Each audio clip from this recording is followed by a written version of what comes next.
Assalamualaikum warahmatullahi wabarakatuh.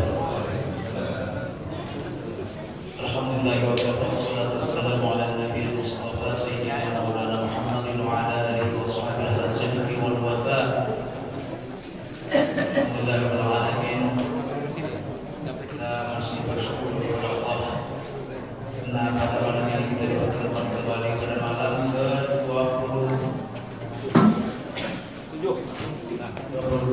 Nah, alhamdulillah.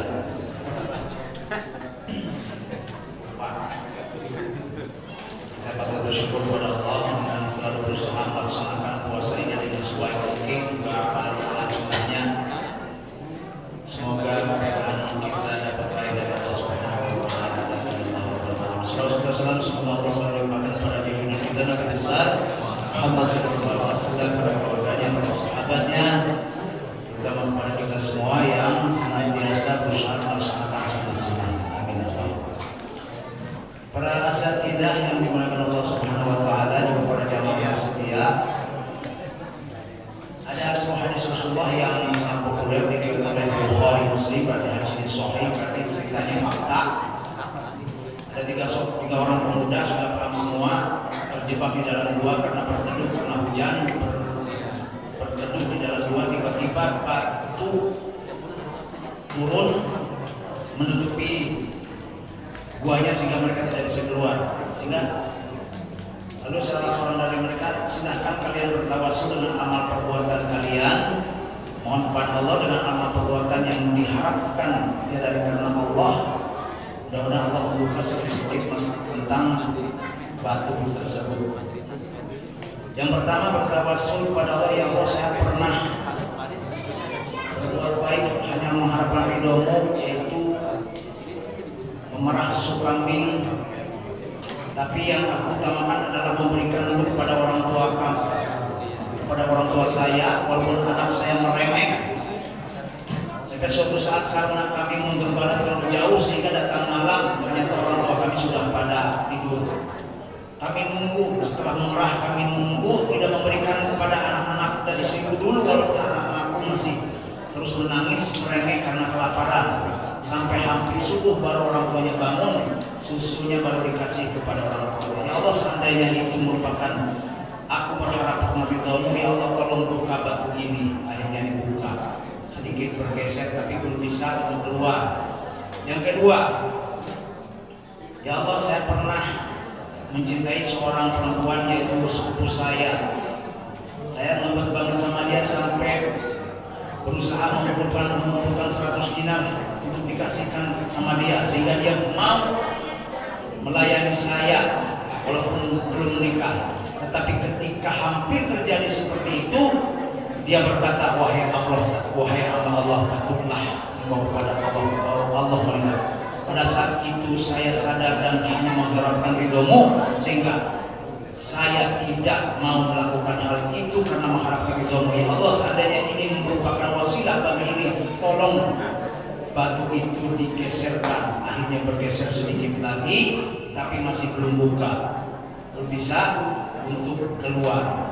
Dan yang ketiga, bertawasul seperti ini, ya wahai Allah, saya pernah mempekerjakan seseorang untuk mengelola kambing peternakanku, sehingga pada saat dia menagih bayaran pada hari yang telah ditentukan, tapi saya tidak bayar, sehingga dia marah dan dia pergi.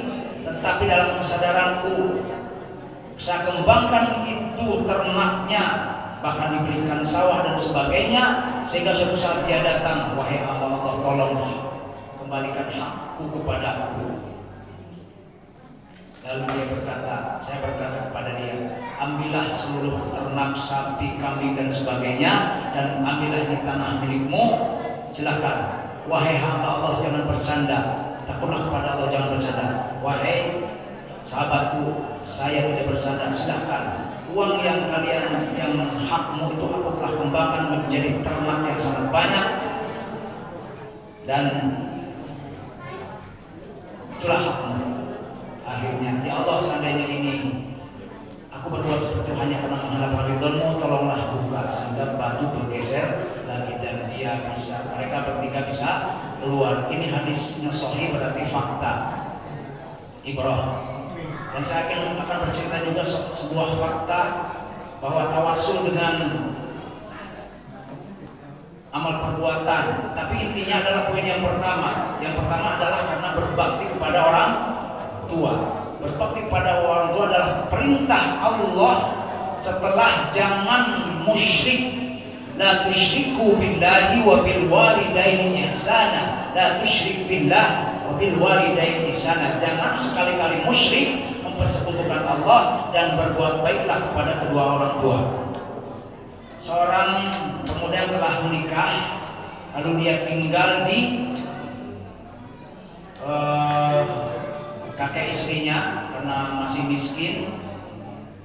Sementara kakak-kakaknya yang 6 itu sangat kaya sekali, tetapi mereka itu menelantarkan orang tuanya. Hanya dia saja si bontot yang selalu peduli kepada orang tuanya. Orang tuanya sangat miskin sekali. Suatu saat hujan deras, dalam pikiran dia tidak enak, agak jauh dari meja kampung, agak kurang enak. Dia teringat sama ayahnya waktu itu, lalu tanpa pikir panjang, hujan deras, dia potong daun pisang, lalu dengan daun pisang dia pergi mau menemui ayahnya. Ternyata betul sekali ayahnya sedang sakit panas demam yang sangat tinggi waktu itu. Ayahnya bilang, cuman kamu saja yang datang, terima kasih. Lalu dia urus ayahnya sampai sembuh. Sementara kakak-kakaknya yang kaya raya, tidak ada satupun yang mengurus dia. Kata dia, aku doakan kamu, semoga engkau paling bahagia. Ini cerita fakta, dan cerita itu diceritakan ketika dia sudah tua, sudah punya anak. Anaknya waktu itu sudah, yang paling besar itu sudah SMP kelas 3. Dia bercerita, waktu dia habis dari dokter gigi, dicabutlah giginya. Tiba-tiba setelah keluar dari klinik, dia limbung. Pada saat itu sudah remang-remang sudah mau maghrib, bahkan sudah maghrib mungkin. Sehingga dan dia terjatuh di selokan. Tidak ada orang yang tahu bahwa dia jatuh di selokan karena pusing habis dicabut gigi. Pada saat itu dia bertawassul dengan perbuatannya tadi. Ya Allah, saya pernah waktu itu sedang hujan besar, tiba-tiba saya ingat kepada orang tua saya tidak pikir panjang, ambil daun pisang, saya potong, lalu hanya dengan daun pisang saya tetap saja basah. Saya temui orang tua saya, ternyata dia sedang sakit demam yang sangat tinggi, dan hanya saya waktu itu yang datang. Ya Allah, saya tidak bukan melakukan hal itu untuk mendapatkan ridho-Mu. Seandainya Engkau ridho kepadaku, tolonglah ada seseorang yang menemukan saya, karena gelap, terjatuh di selokan. Lama sekali tiba-tiba ada seseorang beli rokok di gelang rokok di jalan sebelah sana. Mungkin bahasanya itu melirik ya, ngareret kabaleh diku. Bahasa Sunda, bahasa Jermannya ngareret kabeh diku. Bahasa Jerman ngareret kabeh diku. Tiba-tiba udah lagi begini-gini aja. Pas itu dia penasaran, lihat ternyata itu pamannya.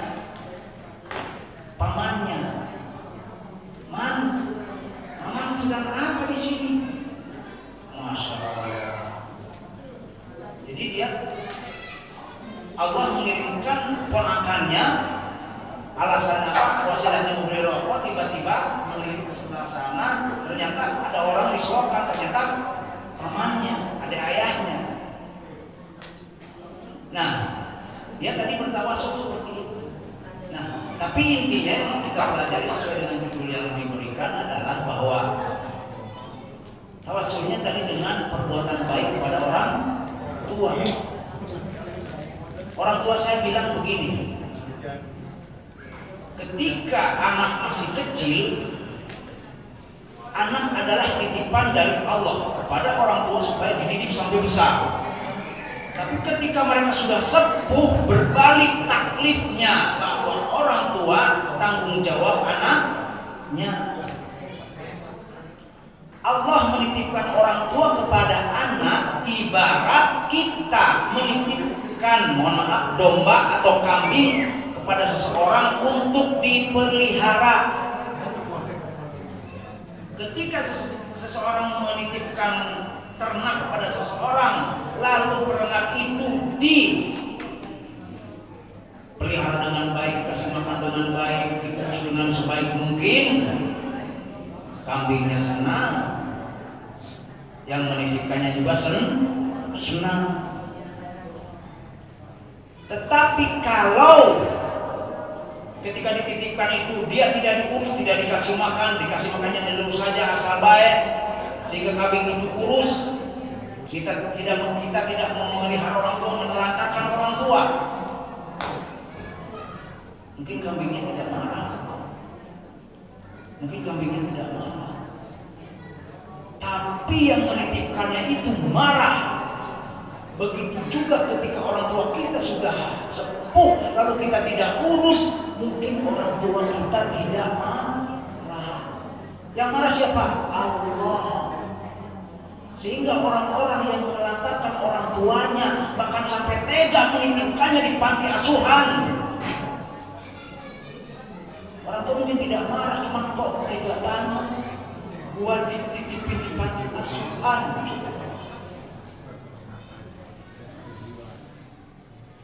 Allah yang marah, hidupannya pasti dia tidak akan berkah sama sekali. Kehidupannya pasti dia akan berkah. Orang tuanya tidak marah. Yang marah siapa? Allah.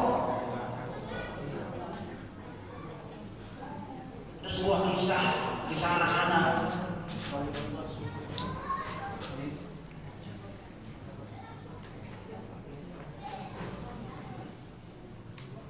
Ada seorang anak menitipkan orang tuanya ke panti asuhan. Pas orang tuanya nanya, "Dek, kenapa ayah titipin panti asuhan?" "Karena aku ikutin ayah dulu titipin kakek di panti asuhan." Ada lagi, orang tuanya dibikinin bedeng di belakang rumahnya. Orang tuanya dibikinin bedeng di rumahnya. Orang tuanya nggak suka, cuman gimana lagi, terima. Ya begitulah. Nah, si anak itu ceritanya suatu saat menggambar rumah besar, tapi di belakangnya ada rumah kecil gitu. Ini ibunya nanya, itu yang kecil rumah siapa? Rumah nanti, ini rumah aku yang besar. Nah, yang kecil ini rumah ayah dan ibu nanti kalau udah tua. Jadi seperti itu. Karma pasti datang. Jadi jangan, karma itu ada. Dalam Islam itu karma ada, cuma bahasanya pakai bahasa Sanskerta. Wa may ya'mal mithqala dzarratin khairan ya, wa may ya'mal mithqala dzarratin syarran, itu karma namanya. Jadi jangan istilahkan enak ambil istilah Hindu. Karma ada dalam Islam ada, cuman itulah konsepnya seperti itu. Hanya kita balasan, supaya itu balasan. Jadi mari kita berbahagialah yang masih punya orang tua lengkap. Ya, alhamdulillah. Silakan dimulai bahasanya, seperti raja. Perlakukanlah mereka seperti raja. Apa keinginan mereka? Mungkin mereka tidak mau apa-apa. Jangan sampai dia berkeluaran menunggu baik kapan anakku datang. Udah datang ke Cirebon ceritanya, istrinya, "Bang, aku nggak enak kalau ke rumah itu, nggak nyaman di sini, udah di hotel aja." Pulang kampung tapi di hotel di Cirebon. Rumah orang tuanya di Tegal Kumpung, ya Allah, sekarang udah ada di sini. Tega banget peselamat. Jangan sampai terjadi seperti itu. Mereka bikin makanan yang enak-enak, coba buat anaknya datang. Anak yang enaknya apa? Udah bikin sambal lalap, ikan selar digoreng, coba ikan asin, itu kesenangannya begitu. Saya kalau datang begitu saya. Kesenangannya apa? Duren. Saya bawa duren dari sini. Beli di Kuningan duren. Dia senang banget. Saya senang bisa bikin selar. Ikan asin selar orang tua saya, lalapnya daun singkong. Tapi itu malah masa lalu karena saya sudah, orang tua saya semua sudah.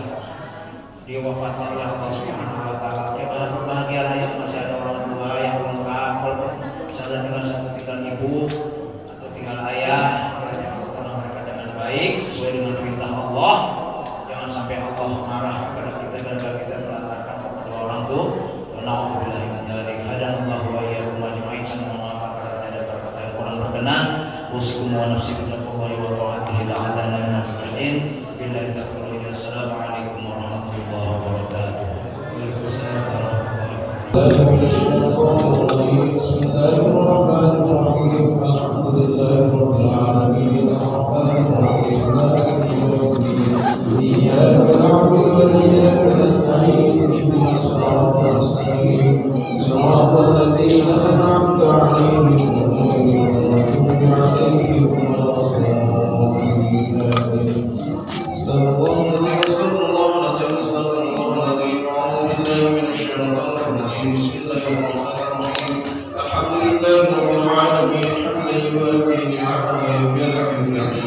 Ya Rabbana lakal kama yanbaghi li jalali wajhika al-karim wa ra'ati sultanik. Allahumma salli wa sallim ala sayyidina Muhammadin wa ala alihi wa sahbihi ajma'in. Allahumma inna nas'aluka imanan da'iman wa nas'aluka qalban khashi'an wa nas'aluka 'ilman nafi'an wa nas'aluka yaqinan sadiqan wa nas'aluka 'amalan salihan wa nas'aluka dinan qayyiman wa nas'aluka al-afwa wal-'afiyah wa nas'aluka tamam al-'afiyah wa nas'aluka shifaa al-'afiyah wa nas'aluka ghina 'anil nas.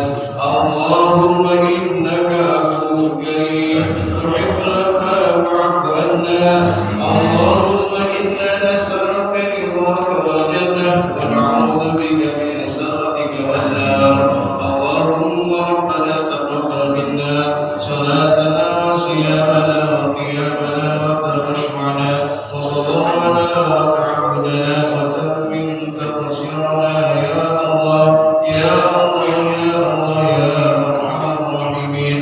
Wa sallallahu ala sayyidina Muhammadin wa ala alihi wa sahbihi ajma'in. Subhana rabbika rabbil izzati amma yasifun wa salamun alal mursalin walhamdulillahi rabbil alamin. Mari sama-sama kita latihan puasa. Bismillahirrahmanirrahim. Nawaitu sholata fi syahri Ramadan hadhihi sanati.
Ya Rabbi salli alaihi